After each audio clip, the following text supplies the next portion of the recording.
Hello learners, today we'll study about rights and liabilities of incoming and outgoing partners and what is dissolution and methods of dissolution.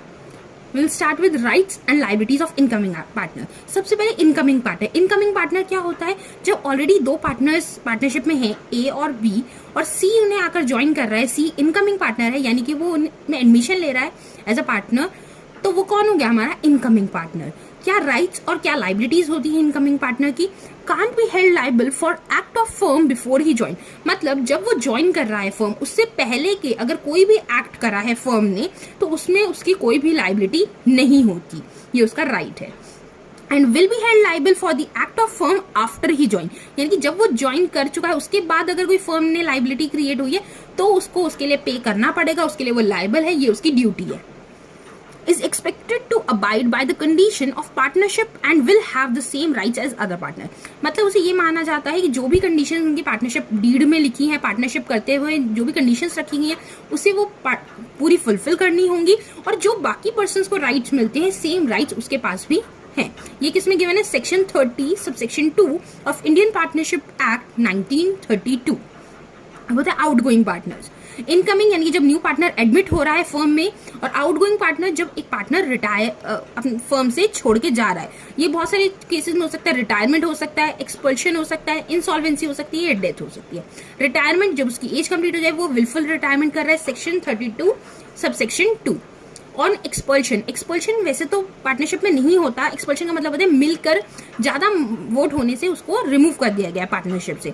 वैसे तो ये legally नहीं होता, but कुछ conditions में ऐसा हो जाता है कि जब पार्टनर को एक्सपोल्ट कर दिया जाता है यानी कि फर्म से निकाल दिया जाता है अगर ज्यादा पार्टनर्स उस बात के लिए अग्री करे तो. Next on insolvency. इंसॉल्वेंसी अगर कोई पार्टनर इंसॉल्वेंट हो गया है, अपने डेट्स को क्लियर नहीं कर पा रहा है, तो उस कंडीशन में भी उसको पार्टनरशिप से हटा दिया जाता है. और नेक्स्ट ऑन डेथ, अगर उस पार्टनर की डेथ हो गई तब भी हमारी पार्टनरशिप फर्म खत्म हो जाएगी और वो पार्टनर वहां से चला जाएगा. और राइट्स क्या है आउटगोइंग पार्टनर्स के? Right to carry on competing business. जो भी रिटायरिंग पार्टनर है या इंसॉल्वेंट पार्टनर्स हैं उनके पास ये राइट्स है. इंसॉल्वेंट तो नहीं, एक्सपल्शन जिससे निकाल दिया गया है, जो रिटायरमेंट से हुए हैं, जो भी आउटगोइंग पार्टनर्स हैं उनके पास राइट है कि वो कंपीटेंट बिजनेस खोल सकते हैं. फॉर एग्जाम्पल रमेश और राम दोनों के दोनों क्या काम कर रहे थे? माला बना के बेचने का काम कर रहे थे. तो जब रमेश और राम और मोहन तीनों माला बना के बेचने का उनका काम था, लेकिन मोहन ने रिटायरमेंट ले लिया तो मोहन के पास ये राइट है कि वो दूसरी कंपनी खोल सकता है और उसमें माला ही बनाकर बेचने का वो काम कर सकता है. लेकिन इसकी एक टर्म एंड कंडीशन ये है कि वो सेम कंपनी के नाम पर वो काम नहीं कर सकता और ना ही वो कस्टमर को ये शो करेगा कि वो एज अ फर्म की जो पहले वाली फर्म है उनके बिहाफ पे काम कर रहा है. नेक्स्ट राइट है right to share profit in subsequent cases. जो भी सब्सिक्वेंट केसेस होंगे, जो भी केसेस होते हैं उसमें जो भी प्रॉफिट उसका बनता है वो प्रॉफिट का वो हकदार है outgoing partner. For example subsequent cases में मतलब ये है कि अगर बाई चांस मान लो कि रिटायर हो चुका है वो पार्टनर, लेकिन उसकी टर्म्स, उसके जो अकाउंट्स हैं वो क्लियर नहीं करें अभी भी फर्म ने, यानी कि उसकी इन्वेस्टमेंट अभी भी फर्म में है, तो उसके पास भी राइट है कि वो जो भी उससे प्रॉफिट जनरेट हो रहा है उस प्रॉफिट में अपना राइट ले सकता है, अधिकार दिखा सकता है. Liability of outgoing partner. Outgoing partner की क्या लाइबिलिटी है? थर्ड पार्टी के लिए वो लाइबल है जो भी उसने खुद एक्ट करा है, अपने ऐसा एक्ट की वजह से कोई उसने फर्म के साथ करा तो भी वो उसके लिए लाइबल है. ये गिवन है सेक्शन 32 सबसेक्शन 2. और उसके बाद है liable to the third party for act done by firm when he was partner. जब वो पार्टनर था और फर्म ने कोई एक्ट करा है या फर्म ने कोई कॉन्ट्रैक्ट करा है तो उस कॉन्ट्रैक्ट में अगर कोई लॉस होता है उसके लिए भी लाइबल कौन है? रिटायरिंग पार्टनर या जो हमारे आउटगोइंग पार्टनर्स हैं. नेक्स्ट आज हमारे जो न्यू टर्म हम सीख रहे हैं वो है डिसोल्यूशन. डिसोल्यूशन का मतलब होता है फर्म डिसॉल्व हो रही है या पार्टनरशिप डिसॉल्व हो रही है. डिसॉल्व मतलब खत्म हो रही है. 2 टाइप का डिसोल्यूशन होता है, डिसोल्यूशन ऑफ पार्टनरशिप और एक dissolution of firm. Dissolution of partnership में क्या होता है? एक पार्टनर छोड़ के जा रहा है, बाकी के पार्टनर्स उसी फर्म को कंटिन्यूअस कर रहे हैं. लेकिन जब डिसोल्यूशन ऑफ फर्म होता है तो इसका मतलब है कि सारे के सारे पार्टनर्स पार्टनरशिप को खत्म कर रहे हैं और अब फर्म ही डिसॉल्व हो रही है. बाकी के बचे कुछ ऐसे पार्टनर्स नहीं है जो कर रहे हैं. क्या क्या मेथड्स हो सकते हैं डिसोल्यूशन ऑफ फर्म के? सबसे पहले डिसोल्यूशन बाय अग्रीमेंट. अगर सारे पार्टनर्स आपस में अग्री कर लें कि अब हमें फर्म को आगे कंटिन्यू नहीं करना, हम और इस फर्म को आगे नहीं चलाना चाहते हैं, तो डिसोल्यूशन हो सकता है. ये गिवन है section 40 of Indian partnership act 1932.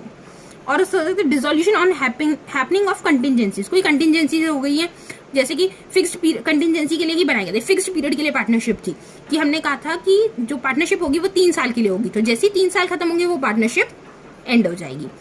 या पार्टनर्स मर जाते हैं तब भी हमारी पार्टनरशिप खत्म हो जाएगी। और पार्टनर डिक्लेयर इंसॉल्वेंट, अगर सारे पार्टनर्स इंसॉल्वेंट हो जाते हैं उस कंडीशन में भी हमारी फर्म डिसॉल्व हो जाती है। ये कौन सी गिवन है? Section number 42।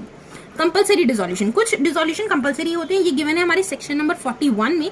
फॉर एग्जांपल कब होगा कंपलसरी डिसोल्यूशन, जब कोर्ट में दे रही है जब सारे के सारे पार्टनर्स, एक पार्टनर को छोड़ के बाकी जितने भी बचे हुए पार्टनर्स हैं वो इंसॉल्वेंट हो जाए, अपने डेट्स को पे ना करने की कंडीशन में हो, या फिर उनका जो बिजनेस है वो अनलॉफुल हो जाए। यानी कि पहले तो बिजनेस था वो लॉफुल था लेकिन अब अनलॉफुल हो चुका है गवर्नमेंट की टर्म्स एंड कंडीशंस की वजह से, या कुछ ऐसे लॉज या पॉलिसीज में चेंज हुआ है गवर्नमेंट की, तो इस कंडीशन में फॉर एग्जाम्पल रमेश, सुरेश और राघव 3 पर्सन थे जो कि एक फैक्ट्री में काम करते, उनकी पार्टनरशिप फर्म में उनका काम क्या था? प्लास्टिक पॉलीथीन बैग्स बनाने का।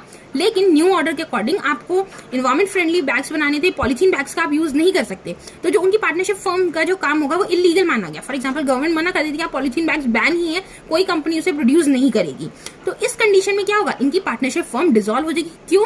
क्योंकि अब इनका बिजनेस अनलॉफुल हो चुका है। Next dissolution by notice in case of partnership at will.